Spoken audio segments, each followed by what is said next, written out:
You went looking That's the for first them. thing that, Right. yeah, I did the same thing, cause And I was like, that's- I need to find these answers. Yeah.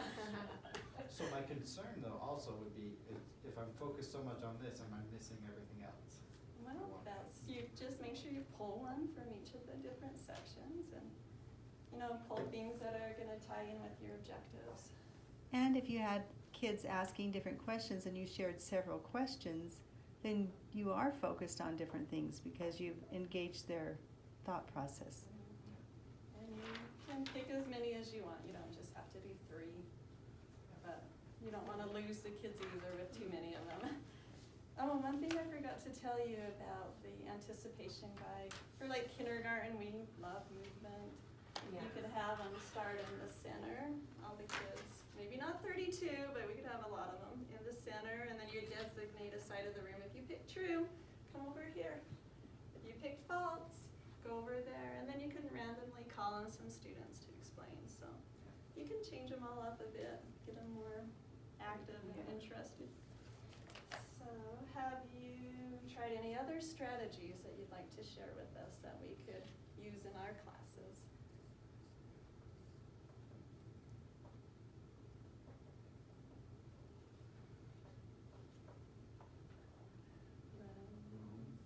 Just a standard like picture walk, as you start a new book, and just getting them to predict what they think is gonna happen in each page and what the whole story is gonna be about. That's a good one to do.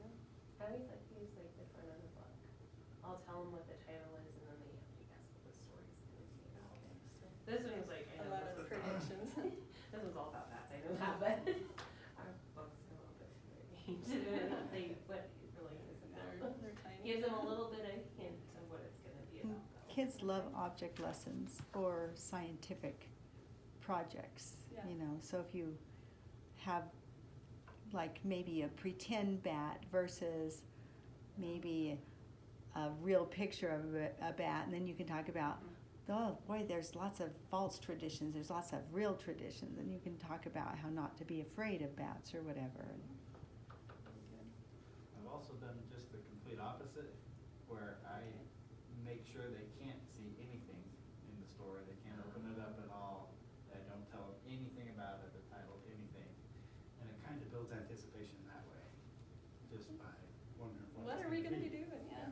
I love that's when I good. do a picture walk, we never go to the end of the book. Like there's always, we do the picture walk, but they never know how it's gonna You go. gotta stop, Yeah, yeah. you gotta save that. You gotta keep there. The traditional KWL. It's not as interesting, but it's That's so something popular. you could do. Is there any other ideas? You can read a little children's storybook, even if you're teaching older kids, about a topic that you're going to be talking about. Oh, And then definitely. Picture just books. kind of get them interested. Like even, you have Halloween up there on your list, and even a Halloween book with a bat in it, and then now we're gonna learn about real bats. Right. We've, in 3rd grade, we've done a couple of different stories of real people, Thomas Edison and Roberto Clemente.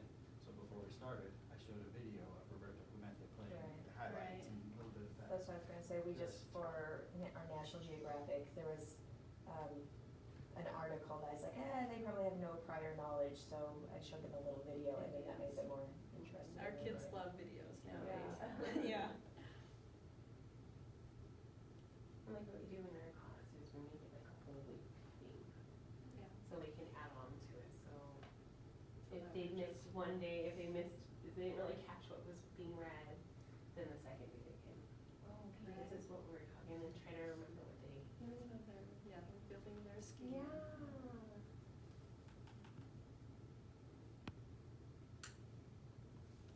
Any others?